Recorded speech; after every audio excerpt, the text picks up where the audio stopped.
¿Realmente esto es Argentina? Esa frase, esa pregunta cargada de incredulidad, fue el principio de todo.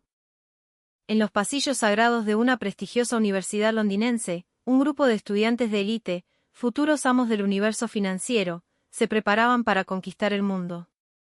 Para ellos, Argentina no era más que un caso de estudio, un cadáver económico exquisito. Un titular en The Financial Times, la tierra de la inflación galopante, del default eterno, de las décadas perdidas. Un país de gente indolente, sumida en un caos perpetuo. ¿Ir a la Argentina? ¿A aprender qué? ¿Cómo fracasar con estilo? Todos, sin excepción, pensaban lo mismo. Pero en el instante en que el avión aterrizó con un chirrido en la pista de Ezeiza, sus paradigmas, construidos sobre frías columnas de números, comenzaron a desmoronarse con un estruendo silencioso. El primer golpe no fue visual, sino auditivo y emocional. Una explosión de vida. Un torbellino de llantos, de risas que retumbaban contra el techo, de abrazos tan apretados que parecían querer fusionar dos cuerpos en uno. Gente gritando nombres, corriendo, saltando. Un caos vibrante, una sinfonía de reencuentros que contrastaba brutalmente con la silenciosa y ordenada procesión de Heathrow. Y en medio de todo, mujeres y hombres caminando con una vitalidad desafiante, como si la crisis económica fuera un mal chiste que se negaban a escuchar. ¿Cómo carajo un país en bancarrota podía sentirse tan vivo? Lo que vieron no era el retrato de la decadencia. Era el de una riqueza que no figuraba en ningún índice bursátil. Una riqueza que no se mide en PBI, sino en latidos por minuto. Se dieron cuenta, sin entenderlo del todo, que la verdadera economía de este país no se sostenía con dólares, sino con algo mucho más volátil y, a la vez, infinitamente más sólido, la pasión. Un país donde podés perder toda tu guita de un día para otro, pero donde siempre habrá alguien dispuesto a compartir un mate, a darte una mano, a escucharte. Un país que no se detiene, sino que sobrevive bailando al borde del abismo. Al final de su viaje, en la libreta de uno de ellos, quedaría grabada una nueva teoría económica, una verdad revelada en las calles de Buenos Aires: la moneda de curso legal en Argentina no es el peso. Es la amistad. Es el aguante. Esta es la historia de un grupo de jóvenes que fueron a estudiar un colapso y terminaron descubriendo una forma de riqueza que no se puede cuantificar. La pregunta que se hicieron al llegar, ¿realmente esto es Argentina?, encontraría su respuesta no en un aula, sino en la mirada de su gente. Y esa respuesta cambiaría sus vidas para siempre. La mañana en Londres era una acuarela de grises. Una llovizna fina y persistente envolvía las torres góticas de la universidad, y un viento helado se colaba por los claustros de ladrillo rojo. Dentro del aula magna de la Facultad de Economía de la prestigiosa Imperial University, el aire estaba cargado con la arrogancia juvenil de quienes creían tener el futuro del mundo en sus manos. Pero entre ellos, había una mirada más afilada, más cínica. Hake Anderson, 22 años, el alumno estrella, destinado a ser un tiburón en las altas finanzas. En su mente, una imagen de Argentina, forjada a fuego por los manuales y las noticias, se había convertido en un dogma inamovible. Le resonaban los titulares que había leído desde niño: hiperinflación, corralito, default, 100 años de soledad económica. Para él, Argentina era una reliquia, un fósil de una gloria pasada que se aferraba a mitos como el tango y Maradona. Un país sin nada que enseñar, salvo una larga lista de errores. Ese día, el profesor Arthur Beston, una eminencia en economía del desarrollo, se paró frente a ellos. Su figura era imponente, su voz, profunda y serena. «Caballeros, este año tenemos un programa especial», anunció. Un viaje de campo para analizar economías no convencionales. Para que vean el mundo más allá de los gráficos de Bloomberg. Un murmululo de excitación recorrió el aula. El aire, antes denso y académico, se electrificó. El profesor consultó una lista. Se dividirán en 2 equipos. El primero irá a analizar los mercados emergentes del sudeste asiático. El segundo. Hake sintió un escalofrío. Las malas premoniciones, Solía pensar, son las únicas que siempre se cumplen. Jake Anderson. Vos liderarás el segundo equipo. Destino, Argentina. El silencio que cayó sobre el aula fue absoluto, pesado. De la boca de Jake escapó una sola palabra, una mezcla de sarcasmo y desconcierto. Argentina, profesor. Algunos de sus compañeros ahogaron una risa. Qué mala leche, che, pensó para sus adentros, usando una de las pocas expresiones que conocía de ese país lejano. Ver en vivo y en directo cómo respira un país quebrado debe ser interesante, le susurró un colega con sorna. Jake sintió una punzada de irritación. Levantó la mano. Su voz resonó, clara y desafiante. Profesor, con el debido respeto, nos ha enseñado que Argentina es un caso de estudio sobre el estancamiento. Una nación atrapada en ciclos de crisis. ¿Qué podemos aprender de un país que lleva un siglo en decadencia? La sala quedó en silencio. El profesor Beston no respondió de inmediato. Miró por la ventana, hacia la lluvia que golpeaba el cristal. Luego se volvió hacia Jake, y con una calma que desarmaba, dijo solo 3 palabras: vayan y vean. No hubo explicación.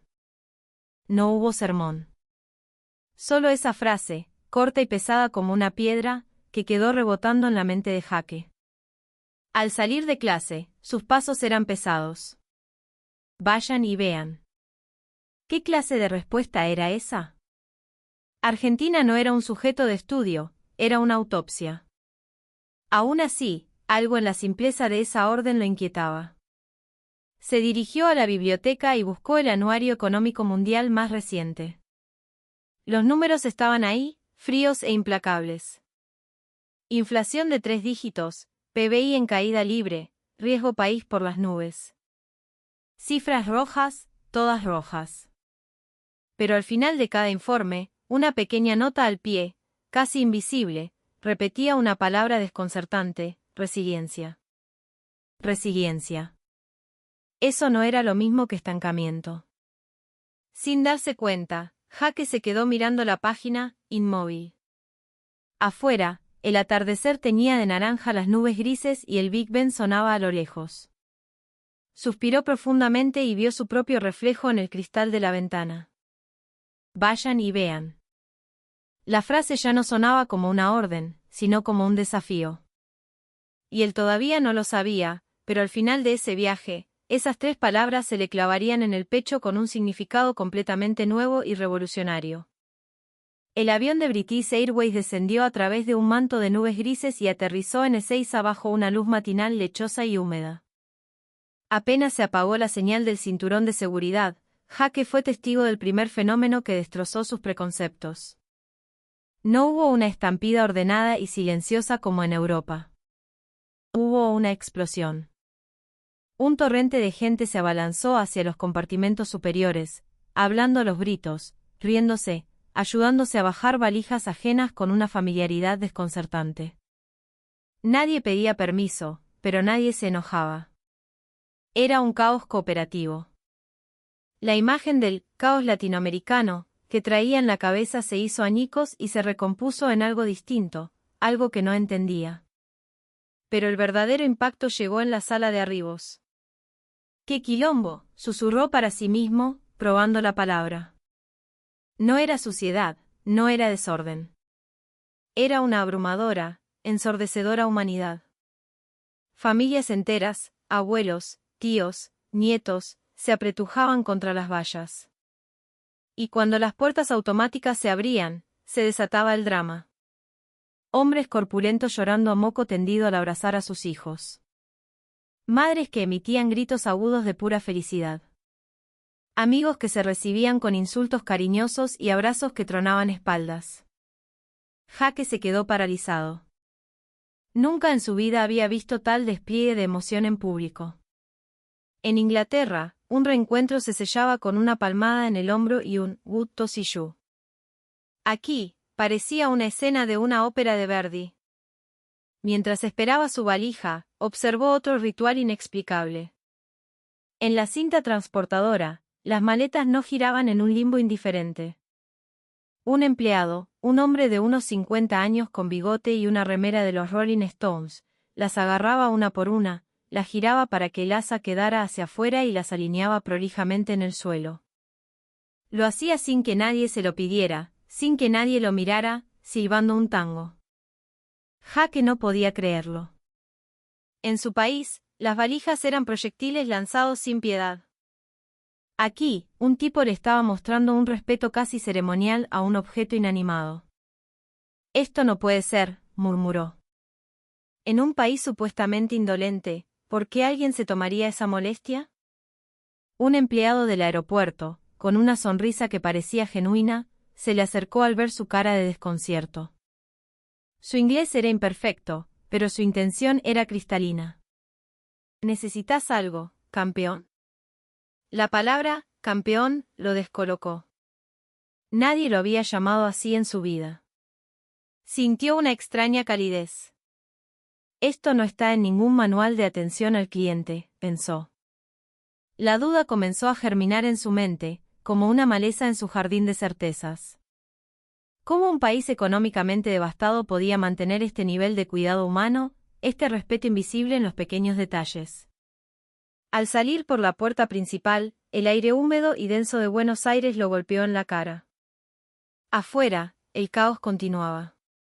La fila para los taxis era una sugerencia, no una regla. La gente negociaba, se colaba, se quejaba, pero todo con una especie de energía teatral, sin malicia real. Un taxista, con la camisa abierta y una cadena de oro, le sonrió mostrando todos los dientes. ¿A dónde, maestro? Jake se subió al remis que los esperaba, un Peugeot destartalado pero impecablemente limpio por dentro. Se recostó en el asiento, sintiéndose agotado y confundido. Esto no es decadencia, se dijo. Esto es otra cosa. Todavía se aferraba a su cinismo, repitiéndose que el aeropuerto era solo la fachada, un show para turistas. Pero una parte de él ya sabía que se equivocaba. Aún no se daba cuenta, pero ese primer contacto con la Argentina no era un simple choque cultural. Era el comienzo de una demolición.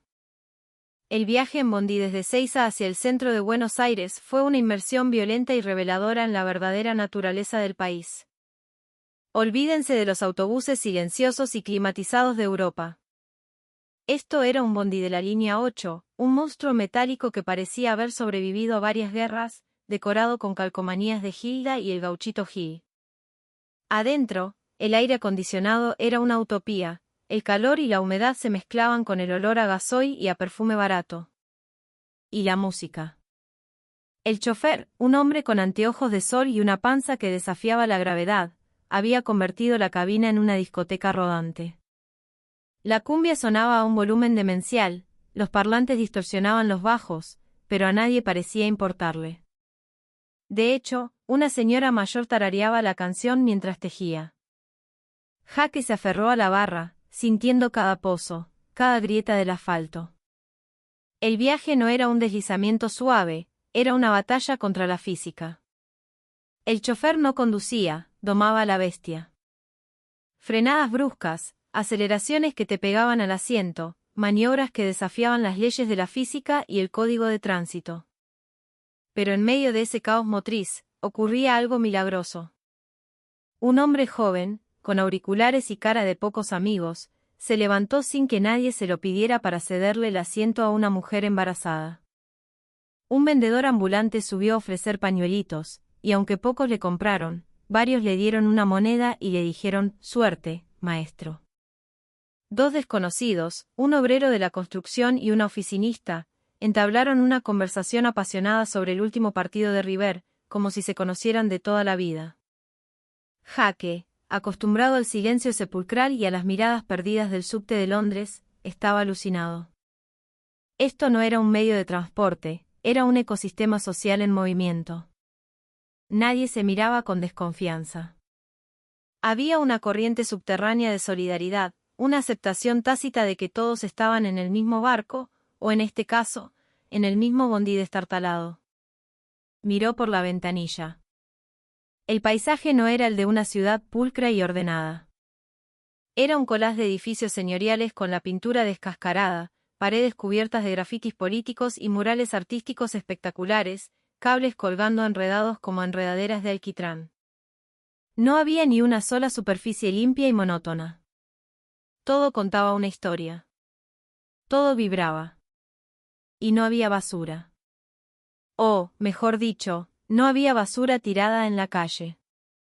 Las veredas estaban gastadas, pero limpias.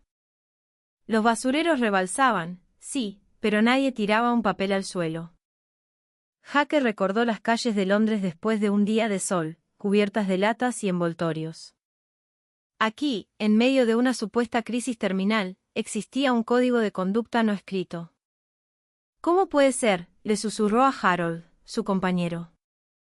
La ciudad se cae a pedazos, pero está limpia. Harold se encogió de hombros, igualmente perplejo. A mitad de camino, en una parada en Liniers, el bondi se detuvo en un semáforo. Desde la calle, subió el aroma irresistible de la carne asada. Un puesto callejero, una simple parrilla sobre ruedas, despachaba choripanes a una velocidad vertiginosa. El parrillero, un hombre corpulento y transpirado, se movía con la gracia de un bailarín, entregando cada sándwich con una sonrisa. La gente comía de pie en la vereda, charlando, riendo. Jake sintió un hambre repentina y una punzada de envidia. ¿Qué carajo era un país avanzado? Uno donde la gente come sándwiches preenvasados en oficinas grises, o uno donde se detienen en medio de la tarde a compartir un choripán en la calle. La respuesta, por primera vez, no le pareció tan obvia.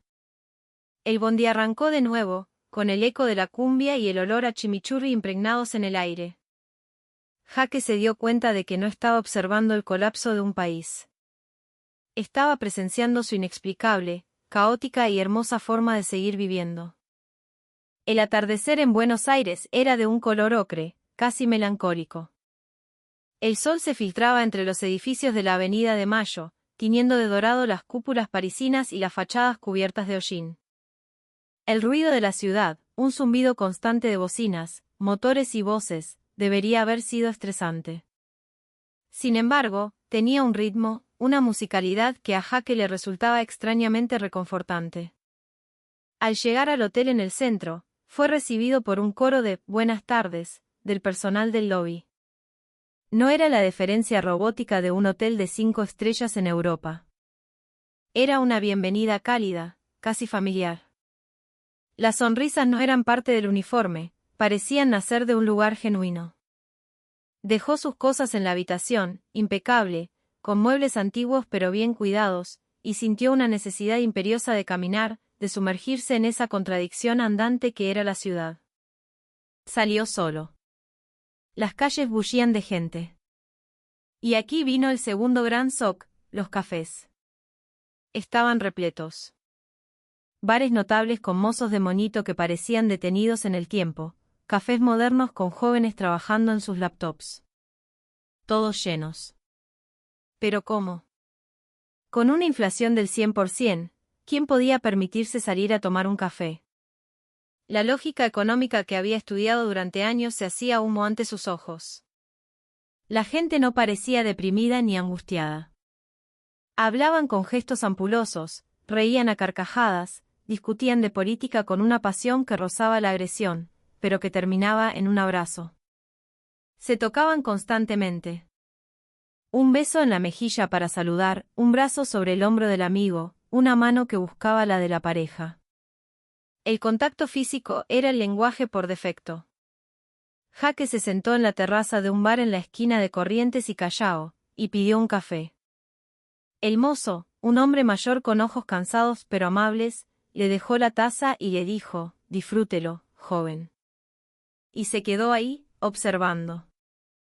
Vio a un grupo de amigos compartir una picada, robándose aceitunas del plato del otro. Vio a una pareja de ancianos tomarse de la mano sobre la mesa.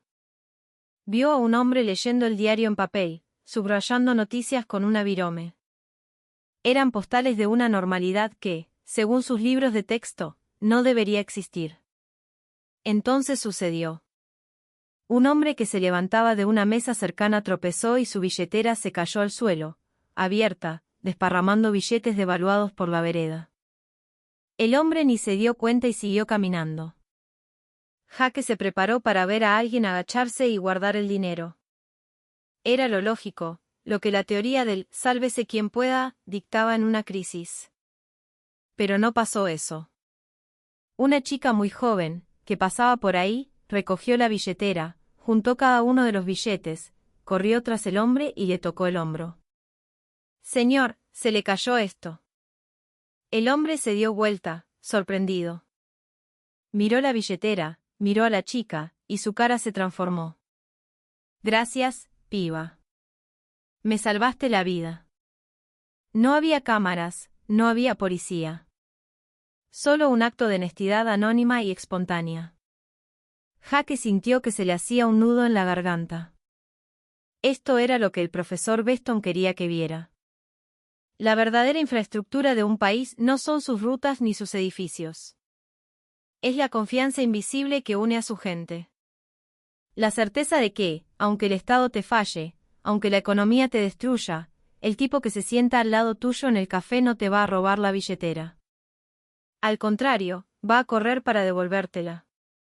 Sacó su libreta, la misma donde anotaba frías estadísticas, y escribió una sola frase, sintiendo el peso de una revelación: aquí, la gente es más rica que su dinero. Y supo, con una certeza que lo asustaba y lo maravillaba a la vez, que no estaba en un país en decadencia. Estaba en un país que había descubierto un secreto que las grandes potencias habían olvidado hace mucho tiempo, que se puede estar en bancarrota sin ser pobre. La mañana siguiente, el aire de Buenos Aires era una mezcla de humedad y gases de escape, pero también olía a medialunas recién horneadas. La ciudad se despertaba con una energía caótica y sincronizada. Jake salió del hotel con una misión: experimentar la vida cotidiana, la microeconomía de la supervivencia. Se metió en un kiosco, esos pequeños templos del consumo popular que salpican cada esquina. El lugar era un universo abigarrado de golosinas, cigarrillos, bebidas y revistas. El espacio era mínimo, pero el stock, infinito. Detrás del mostrador, un hombre de unos 60 años, con anteojos en la punta de la nariz, leía el diario deportivo. «Buen día», dijo Jake, con su español torpe. El kiosquero levantó la vista, lo escaneó de arriba abajo y sonrió. «Buen día, pibe. ¿Qué te anda pasando?».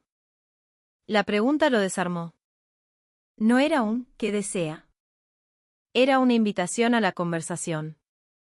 «Un agua y un alfajor», balbuceó, señalando una de las coloridas golosinas. «Ah, un yorjito de chocolate».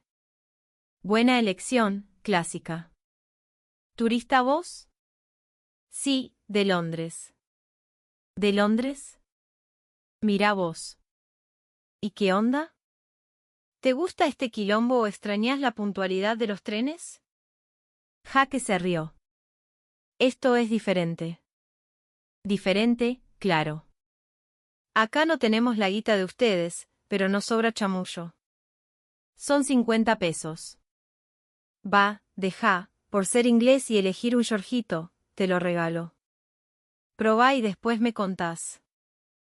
Jake se quedó con el billete en la mano, estupefacto. «¿En serio?». «Obvio». «Andá, pibe, que se te va la vida. Y la próxima, tráeme a la reina». Salió del kiosco con el alfajor en la mano y una sensación de irrealidad. Una transacción económica se había convertido en un intercambio humano, en un gesto de generosidad inexplicable. Se sentó en un banco de plaza a comerlo. El sabor era una bomba de dulce de leche y chocolate. Era simple, barato y absolutamente delicioso. Mientras comía, observó la plaza. Un grupo de jubilados jugaba las cartas con una intensidad digna de un mundial. Un paseador de perros manejaba una docena de animales de todas las razas con una maestría increíble. Unos chicos jugaban a la pelota, gritando goles imaginarios. Todos parecían absortos en su presente, inmunes al apocalipsis económico que pregonaban los noticieros. Fue entonces cuando la verdadera prueba de fuego de su viaje comenzó. Decidió comprar unos recuerdos en la feria de San Telmo.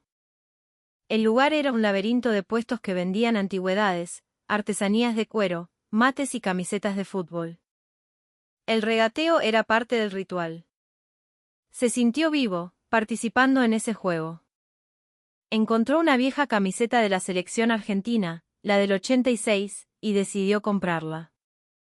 Cuando fue a pagar, sacó su tarjeta de crédito internacional.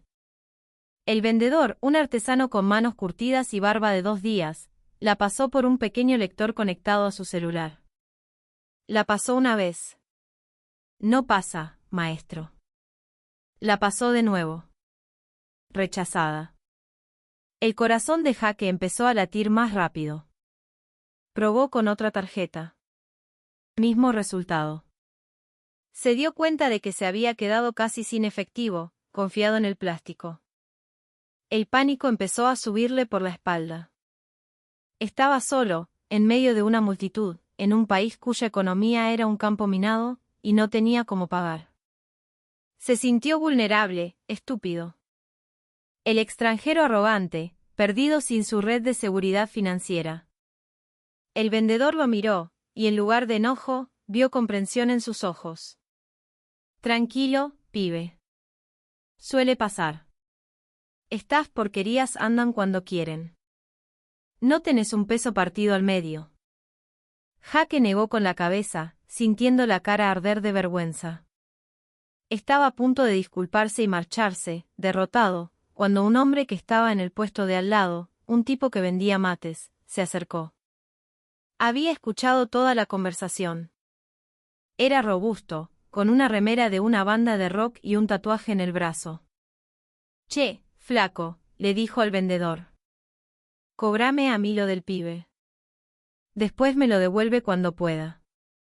Jaque y el vendedor se quedaron mirándolo. ¿Estás seguro, Luis?, preguntó el vendedor. Sí, boludo. No lo vamos a dejar en banda al turista por un par de mangos. Dale, llévate la camiseta, le dijo a Jaque, dándole una palmada en la espalda que casi lo tira al suelo. Y vení, sentate acá, vamos a tomar unos mates mientras arreglas tu quilombo. Jaque no sabía qué decir. Un completo desconocido acababa de pagar su compra y ahora lo invitaba a compartir su infusión sagrada. Se sentó en un banquito de madera, temblando un poco. Luis le pasó el mate. Tomá, te va a hacer bien. Ojo que está caliente. Jaque probó el líquido amargo y caliente. Tenía gusto a pasto, a tierra, a amistad instantánea. Gracias, logró decir. No sé cómo. No digas nada, lo interrumpió Luis. Acá nos damos una mano. Hoy por vos, mañana por mí. Así funciona, ¿viste? La guita va y viene, se la come la inflación. Pero esto, dijo, golpeándose el pecho, esto no te lo devalúa nadie. En ese momento, sentado en un banquito en medio de la feria de San Telmo, compartiendo un mate con un extraño que acababa de confiar en él ciegamente, Jaque entendió. La verdadera red de seguridad de este país no era el sistema bancario. Eran las personas. La riqueza no estaba en los activos financieros, estaba en la solidaridad, en ese aguante colectivo que convertía a cada ciudadano en un prestamista, en un salvavidas potencial. La moneda de curso legal no era el peso. Era la confianza. Luis no solo lo ayudó esa tarde. Después de charlar un rato sobre fútbol, música y la locura que es vivir en Argentina, lo miró fijo y le dijo, «Che, el sábado hago un asado en casa con la familia y los pibes. ¿Por qué no te venís? Así conocés la verdadera Argentina, no esta gilada para turistas». La invitación era tan genuina, tan fuera de protocolo, que Jaque solo pudo aceptar.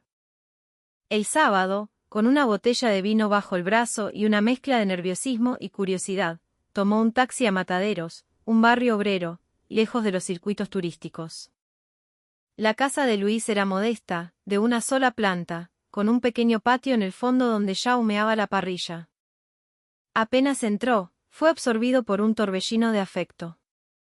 La esposa de Luis, sus hijos, sus cuñados, sus amigos del barrio todos lo saludaron con un beso y un abrazo, como si fuera un sobrino que volvía del extranjero. Nadie le preguntó por su trabajo en las finanzas, nadie se impresionó por su origen. Le preguntaron de qué cuadro era, qué música escuchaba, si ya había probado el Fernet con coca. En menos de 10 minutos, tenía un plato con una morcilla y un chorizo en la mano, y un vaso de plástico con una mezcla oscura y potente en la otra. El asado era un ritual sagrado. Luis, el asador, era el sumo sacerdote, moviéndose con pericia entre los cortes de carne, el fuego y las brasas. El resto de la gente conversaba, reía, discutía. Se hablaba de política con una vehemencia que en Inglaterra hubiera terminado en un duelo. Se analizaba el partido de fútbol del domingo anterior con la precisión de un cirujano. Se contaban chistes, se compartían problemas, se arreglaba el mundo. Jaque, al principio un observador silencioso, de a poco se fue soltando. Intentó jugar al truco y perdió estrepitosamente entre las risas de todos. Contó de su vida en Londres y vio en sus caras una mezcla de curiosidad y una pizca de lástima. En un momento, se sentó al lado del padre de Luis, un jubilado con manos de trabajador y una mirada lúcida. El viejo lo miró y le dijo, como si le leyera la mente: «Ustedes los de afuera no entienden nada, pibe. Vienen acá y ven los números, la inflación, la pobreza. Y es verdad, la pasamos como el orto muchas veces. Pero no ven lo importante». Hizo una pausa, señalando con la cabeza a su familia y amigos riendo alrededor de la mesa. ¿Ves eso? Esa es nuestra cuenta en Suiza. La familia, los amigos. El banco te puede cagar, el gobierno te puede cagar. Pero estos no te fallan nunca. Mientras tengamos para juntarnos a comer un asado, no nos va a ganar nadie. Eso es el aguante. Jaque sintió una emoción profunda, una epifanía que le sacudió los cimientos. Toda su educación, toda su carrera, se basaba en la idea de que la riqueza era acumulación individual. Y aquí, en un patio de mataderos, estaba descubriendo que la verdadera riqueza era distributiva, era comunal. Era tener una red de afectos tan sólida que ninguna crisis económica podía romperla. Comió la mejor carne de su vida, bebió, se rió hasta que le dolió el estómago, y por primera vez, sintió que pertenecía a un lugar. Cuando se fue, ya de noche, toda la familia salió a despedirlo a la puerta. «Cuídate, inglés. No te pierdas, Volvió al hotel en un estado de trance. La ciudad nocturna, con sus luces y sus sombras, le pareció distinta. Ya no veía caos, veía una compleja trama de relaciones humanas. Ya no veía pobreza, veía una forma distinta de riqueza. Abrió su notebook, borró todos los apuntes que había hecho sobre ratios de deuda y déficit fiscal, y empezó a escribir desde cero. No estaba redactando un informe económico. Estaba contando la historia de un milagro. El milagro de un país que, a pesar de tenerlo todo en contra, se negaba a rendirse, sostenido por la fuerza invisible pero indestructible del aguante y la amistad. La última noche en Buenos Aires, la lluvia caía mansa sobre la ciudad, limpiando el asfalto y reflejando las luces de neón. Jaque se encontró con el profesor Beston en el bar del hotel. El viejo lo esperaba con un vaso de whisky en la mano. La luz tenue del lugar creaba una atmósfera íntima, casi confesional. «Y bien, Jaque», comenzó el profesor, con una media sonrisa. Argentina era un país que no valía la pena visitar. Jaque tardó en responder. Miró la lluvia golpear contra el ventanal. «Profesor, estaba completamente equivocado», dijo finalmente, su voz cargada de una emoción que lo sorprendió a sí mismo. «Yo vine a analizar una economía y me encontré con una civilización. Creía que era un país anclado en el pasado, pero ahora pienso que, en cierto modo, viven en el futuro». Beston levantó una ceja, intrigado. «Explícate». «Nosotros construimos sistemas basados en la desconfianza. Contratos, seguros, auditorías, todo parte de la premisa de que el otro te va a joder. Aquí, el sistema está roto, el Estado es un chiste, la moneda es papel picado y sin embargo, la sociedad funciona. Funciona porque está construida sobre la confianza personal. La palabra de un amigo vale más que un contrato firmado. Un favor se paga con lealtad, no con dinero. Su capital social es tan inmenso que compensa su déficit económico. El profesor asintió lentamente, saboreando el whisky y las palabras de su alumno. Pero los informes dicen que es un país inviable, que su deuda es impagable. Porque miran los números equivocados, lo interrumpió Jake, con una pasión recién descubierta. Miden la deuda del gobierno, pero no miden la red de favores y deudas personales que sostiene todo. Un tipo me pagó una camiseta sin conocerme. Otro me invitó a comer un asado a su casa y me trató como un hijo. ¿Cómo se mide eso en un balance? ¿Cómo se cuantifica el valor de un abrazo? Beston sonrió abiertamente. Me hablas de la famosa viveza criolla. No, profesor. Eso es lo que nos venden. La viveza criolla es la excepción. La regla es la solidaridad criolla. El aguante. La capacidad de reírse en medio del naufragio. De encontrar alegría no en la estabilidad, que no tienen, sino en la intensidad de cada momento, en el afecto, en la pasión. Su economía no es de mercado, es emocional. El profesor dejó el vaso sobre la mesa. Japón, el país que visitó el otro equipo, tiene una deuda pública enorme, pero es el mayor acreedor del mundo. Su riqueza real está en los activos que tiene en el extranjero y en la confianza interna. Es una fuerza silenciosa. Argentina es la otra cara de la moneda, replicó Jake. No tiene activos en el extranjero, al contrario. Pero su mayor acreedor es su propia gente. No le prestan dinero al gobierno, se lo prestan entre ellos, todos los días, en cada kiosco, en cada asado. Su riqueza no es silenciosa. Es ruidosa, caótica, vibrante. Es la fuerza de los lazos humanos. Jake sacó su libreta y la abrió en la última página. Se la pasó al profesor. Beston se puso sus anteojos y leyó en voz alta la frase que Jake había escrito. La moneda de curso legal en Argentina no es el peso. Es la amistad. El profesor cerró la libreta y se quedó mirando a Jake, con una expresión de profundo orgullo. Excelente. Creo que esta es la mejor tesis que has escrito en tu vida, y ni siquiera la has empezado. Se hizo un silencio, solo roto por el sonido de la lluvia. ¿Sabe qué es lo más loco?, continuó Jake. Que a pesar de todo, no se rinden.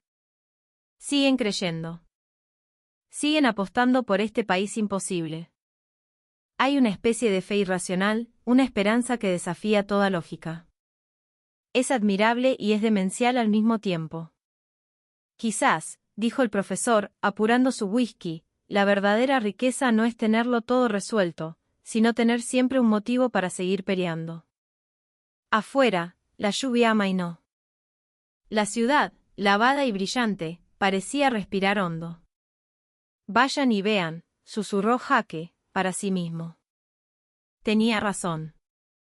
Joder si tenía razón.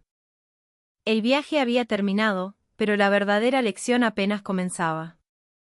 El día de la partida, el aeropuerto de Ezeiza estaba igual de caótico y emocional que a la llegada. Pero esta vez, Jake lo veía con otros ojos. Ya no le parecía un desorden incomprensible. Le parecía el pulso de un país que se negaba a morir. Los abrazos interminables, las lágrimas sin pudor, los gritos de despedida, entendió que no era un exceso de drama. Era la manifestación física de esa riqueza intangible que había descubierto. En un lugar donde el futuro es incierto, el presente se vive con una intensidad visceral. Cada encuentro, cada despedida, es un acontecimiento. Mientras esperaba en la fila para embarcar, abrió su laptop. Quería escribirle un mail a sus compañeros, a su familia. Pero las palabras le parecían insuficientes. ¿Cómo explicarles lo que había vivido? ¿Cómo transmitir el sabor de un mate compartido, el calor de un asado familiar, la seguridad que se siente al saber que, si te caes, siempre habrá una mano anónima para levantarte? Decidió escribirle solo al profesor Beston. Profesor. Estoy en la puerta de embarque, a punto de volver a un mundo que ahora me parece extrañamente silencioso y predecible. Hace unos días, creía que venía a un país en ruinas. Un país que se negaba a aprender las reglas del juego. Y ahora me doy cuenta de que el equivocado era yo. Argentina no juega a otro juego. Juega en otra liga. Sus libros de economía no sirven aquí. Su PBI no mide la cantidad de risas en un café. Su tasa de inflación no puede devaluar la lealtad de un amigo. Su riesgo país no refleja la seguridad que se siente al caminar por sus calles, una seguridad que no nace de la policía, sino de la mirada del otro. Usted nos dijo que la riqueza de Japón era silenciosa. La de Argentina es ensordecedora. Es el sonido de una discusión apasionada, la música a todo volumen en un bondi, el grito de un gol. Es una riqueza que se gasta, se comparte, se vive. No se acumula. Aprendí que la verdadera estabilidad no es económica, es emocional. Aprendí que se puede ser feliz sin tener certezas. Aprendí que la palabra, crisis, en griego, significa decisión, cambio. Y este país vive en una crisis permanente, es decir, en un estado de cambio constante. No están estancados. Están evolucionando de una forma que todavía no entendemos. Vuelvo a Londres, a analizar gráficos y a predecir futuros financieros. Pero una parte de mí se queda acá. Se queda en ese patio de mataderos. Ahora sé que la economía más avanzada no es la que produce más, sino la que mejor cuida a su gente. Y en eso, este país caótico, quebrado e imposible, nos da 1000 vueltas a todos. Vayan y vean. Entendido, profesor. Misión cumplida. Jaque. Cerró la laptop justo cuando llamaban a embarcar. Una sensación de calidez y nostalgia lo invadió. Miró por última vez la terminal, ese microcosmos de la Argentina. Vio a un empleado del aeropuerto ayudar a una anciana con sus valijas, llamándola abuela. Sonrió. Che, inglés, escuchó a sus espaldas. Se dio vuelta. Era Luis, el artesano de San Telmo. Había venido a despedirlo. Tenía los ojos un poco rojos. Tomá, boludo. Para que no te olvides de los pibes. Le extendió una pequeña caja. Adentro, había un mate de calabaza, curado, con la bombilla.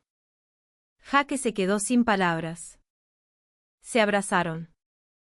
Un abrazo argentino, de esos que te quiebran las costillas y te rearman el alma. Volvé, che. No seas boludo, le dijo Luis al oído. Claro que voy a volver, respondió Jaque, con la voz quebrada. La próxima, el asado lo pago yo. Subió al avión, se sentó junto a la ventanilla y miró la pista. Vio a los operarios de tierra haciendo señas, moviéndose con esa mezcla de profesionalismo y desgano tan porteña. Y por un instante, no sintió que se iba a casa. Sintió que la dejaba. El avión aceleró y despegó, elevándose sobre la inmensa mancha urbana de Buenos Aires. Abajo, las luces de la ciudad parecían estrellas de un universo extraño y fascinante. Jaque no pensó en la inflación ni en el default. Pensó en Luis, en su familia, en el viejo sabio del asado. Y se dio cuenta de que el viaje no había sido para entender la economía argentina. Había sido para entender la suya. El avión se perdió en